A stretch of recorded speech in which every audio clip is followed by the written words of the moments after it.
सो दोस्तों welcome to money stocks. तो इस वीडियो के अंदर हम लोग बात करने वाले हैं मल्टीपल स्टॉक्स के बारे में। तो चलिए सबसे पहले हम लोग डिस्कस करेंगे टाटा मोटर्स के बारे में, जहां में टाटा मोटर्स के अंदर कहीं ना कहीं आधे % से भी ज़्यादा की गिरावट हमें देखने को मिला एंड कहीं ना कहीं कंपनी 992 रुपीज़ के आसपास हमें क्लोजिंग नज़र आ चुकी है।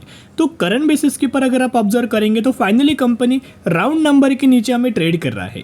जो टाटा मोटर्स के द्वारा 1000 रुपीज़ का लेवल्स का हमें ब्रेकआउट किया गया था, कंपनी सस्टेन करने की कोशिश कर रहा था, लेकिन करंटली आपको बताएं मार्केट हमें बहुत ज़्यादा पैनिक है। मार्केट के अंदर हमें गैप डाउन ओपनिंग नज़र आता है, मार्केट हमें गिरावट वाले माहौल के अंदर देखने को मिल रहा है। थोड़ा बहुत मार्केट हमें बेयरिश तरीके से बिहेव कर रहा है।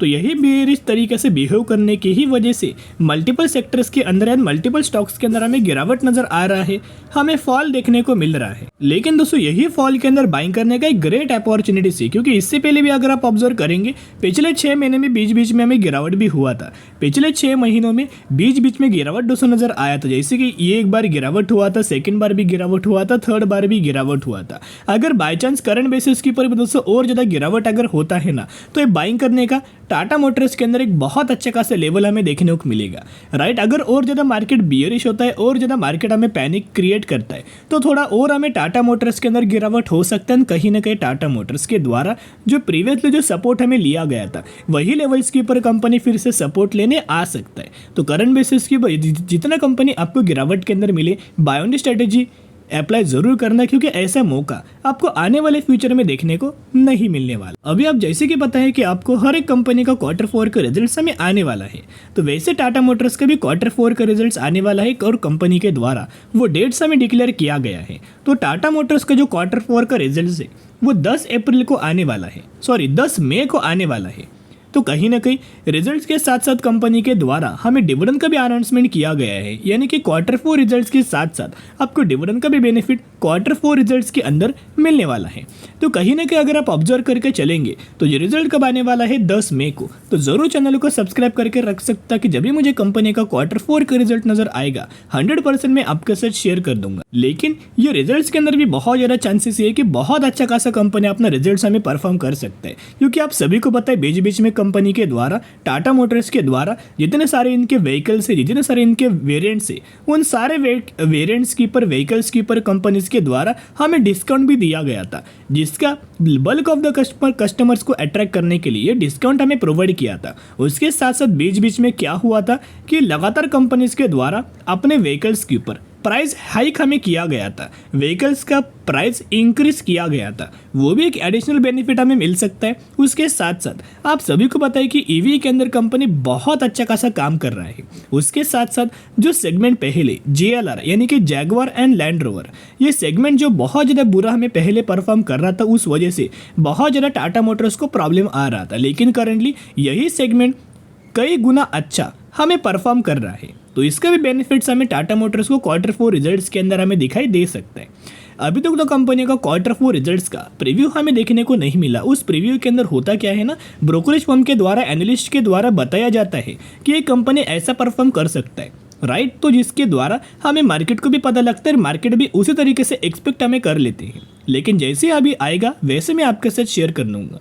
अभी हम आ चुके हैं इनके टेक्निकल चार्ट के अंदर। तो टेक्निकल चार्ट के अंदर अगर आप देखोगे तो ये 50 दिन का मूविंग एवरेज है, ये 200 दिन का मूविंग एवरेज है, और करंटली कंपनी हमें पॉइंट के ऊपर हमें ट्रेड कर रहा है। तो अभी जैसे फाइनली कंपनी 1000 रुपीज़ के लेवल्स के नीचे हमें आ चुका है, राइट। तो कहीं ना कहीं अगर और ज़्यादा मार्केट हमें पैनिक होता है और ज़्यादा गिरावट अगर आता है तो ये सपोर्ट हमें कंपनी यही मूविंग एवरेज के ऊपर सपोर्ट ले सकते हैं, 50 दिन की मूविंग एवरेज के ऊपर सपोर्ट ले सकता है, यही से एक रिकवरी आ सकती है। क्योंकि पहले भी कंपनी के द्वारा 50 दिन की मूविंग एवरेज के ही ऊपर हमें सपोर्ट लिया था। आप देख सकते हो 3 बार कंपनी ने कंटिन्यूसली सपोर्ट लिया और उसके बाद लगातार कंपनी के अंदर तेजी आया, और आप देख सकते हो कंटिन्यूस बेसिस के ऊपर तेजी के ऊपर तेजी, रैली के ऊपर रैली नजर आ चुकी थी। तो कंपनी के पैरामीटर्स अगर आप देखोगे, जो कंपनी पहले लॉस मेकिंग था वो कंपनी देखोगे दोस्तों तो चौंक जाओगे कितना गजब का कंपनी ने परफॉर्म किया है।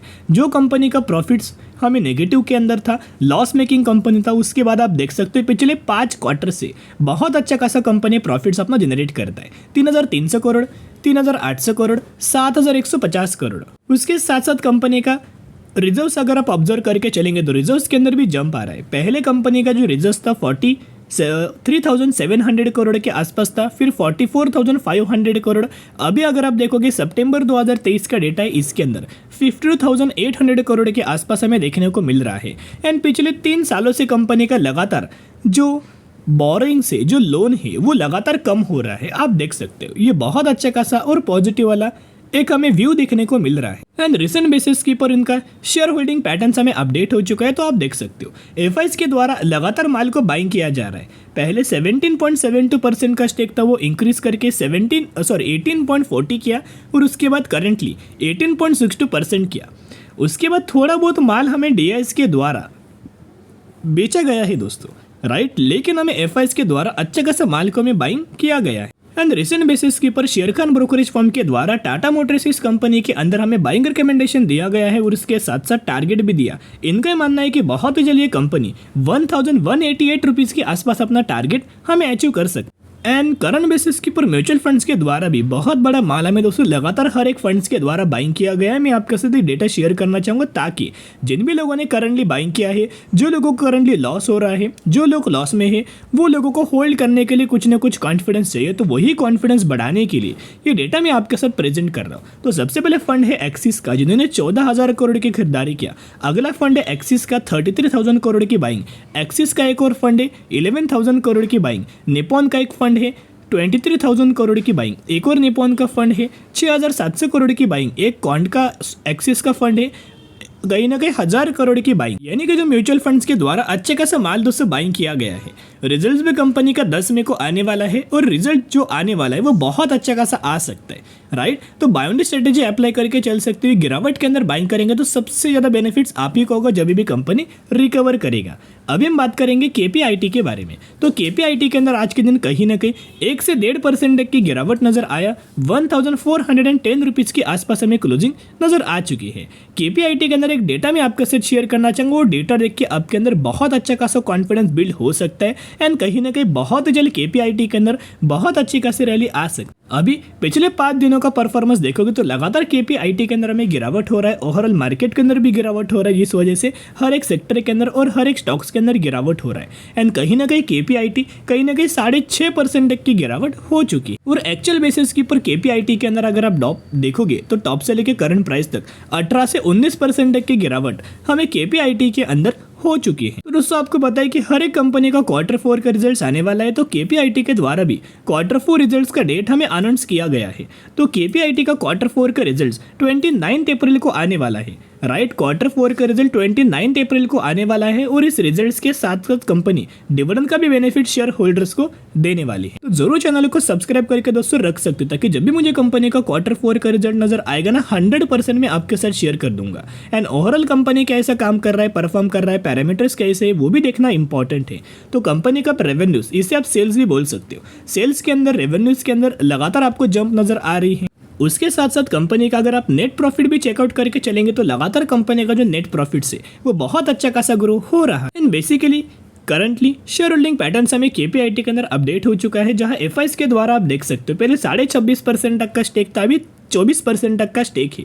यानी कि एफआईज के द्वारा स्टेक हमें बेचा तो गया है, लेकिन क्या ये स्टेक पब्लिक ने बाइंग किया है? अगर ये स्टेक पब्लिक बाइंग करेगा तो आप समझ सकते हो थोड़ा बहुत नेगेटिविटी देखने को मिल सकते हैं, लेकिन ये स्टेक अगर डीआईएस ने बाइंग किया तो बहुत ज़्यादा पॉजिटिव चीज़ माना जाएगा।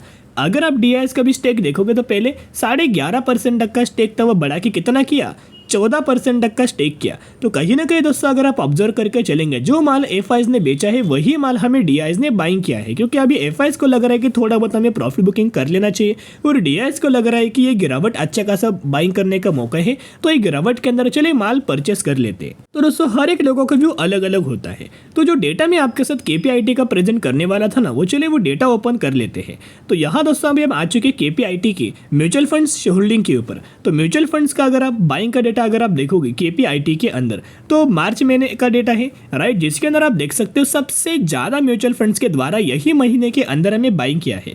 बेसिकली पिछले दिसंबर के अंदर बाइंग किया, जैन के अंदर भी बाइंग किया, फेब के अंदर भी बाइंग किया था, राइट। लेकिन मार्च महीने के अंदर दोस्तों ऐसा क्या हुआ, इतना बड़ा माल बाइंग किया? तो आप समझ सकते हो कि जो गिरावट हमें नजर आई है ना, ये गिरावट के अंदर बहुत सारे म्यूचुअल फंड्स के द्वारा बहुत बड़ी बड़ी खरीदारी हमें केपीआईटी के अंदर की जा रही है। तो आप समझ सकते हो ये गिरावट कितना ज्यादा बाइंग करने के लिए दोस्तों मौका है, कितना ज़्यादा एक बिग अपॉर्चुनिटीज़ है। तो एक ही रिक्वेस्ट करना चाहूँगा, KPIT IT सेक्टर से कंपनी बिलोंग करता है, लेकिन जो सर्विसेज है वो ऑटो सेक्टर को प्रोवाइड करता है, आर्टिफिशियल इंटेलिजेंस सर्विसेज प्रोवाइड करता है, एम्बेडेड सॉफ्टवेयर सर्विसेज ये ऑटोमोटिव सेक्टर को प्रोवाइड करता है। बिजनेस अच्छा है, पैरामीटर्स अच्छे, टेक्निकल चार्ट भी अच्छा है, तो बायोंडी स्ट्रेटेजी अप्लाई करके चल सकते हो। अभी हम बात करने वाले हैं अगली कंपनी के बारे में, जिसका नाम है Bhagirath chemical and industries limited, जो कि 1760 रुपये पर कंपनी ट्रेड कर रहा है एंड कंपनी के द्वारा 150% तक का रिटर्न शेयर होल्डर्स को बना के दे चुका है। ये वही कंपनी रिसेंटली कंपनी ने 1:1 रेशियो का स्प्लिट का अनाउंसमेंट किया है, तो जिसके अंदर आपको 1 के बदले 10 शेयर मिलने वाले हैं।